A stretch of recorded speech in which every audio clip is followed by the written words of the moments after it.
देशर प्रथम काठरे निर्मित गुरुद्वार अपूर्व कलाकृति और पारंपरिक शैली भक्तों को आकर्षित करुछि एही गुरुद्वार। आपण अनेक गुरुद्वार परिदर्शन करिथिबे, स्वर्णरे निर्मित गुरुद्वार मध्य देखिथिबे, किंतु केबे काठरे निर्मित गुरुद्वार देखिछन्ति कि? शुणिकी आश्चर्य लागुथबो, किंतु कथाटा संपूर्ण सत। थरे देखंतु ए अपूर्व गुरुद्वार को आपण मध्य घड़ी अटकी जिबे। पंजाबर फजिलका पुलिस लाइन परिसर रही एक दिव्य सुंदर गुरुद्वार जार नाम श्री नानक निवास।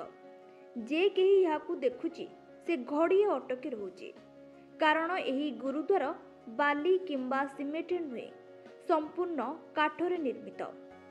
काठरे तैयारी होइतिबा एहा देशर प्रथम गुरुद्वार बोली विवेचना करा जाउछि। एहा निर्माता हेउचंती आईपीएस ऑफिसर भूपिंदर सिंह।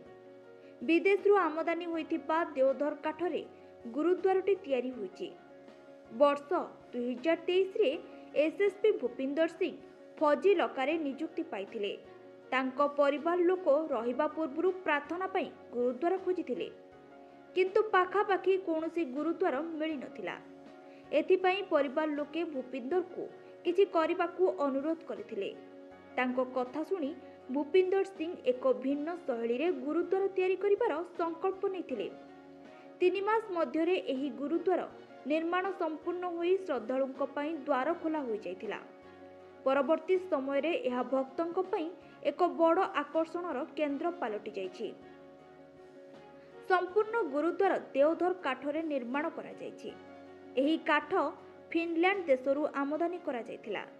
एहार विशेषता होउछि एही काठ खरा वर्षार मास मास खोला आकाश तळे रहिले भी खराब हुए नहीं। फिनलैंड रु जहाजरू आसी भारतीय बंदर रे पहुंची सेठारू ट्रक जोगे फजिलाकारु अणा जाइतिला। एही गुरुद्वारर स्थायित्व 100 वर्षरू अधिक बोली कहिसंती मुख्य ग्रंथी कर्नेल सिंह।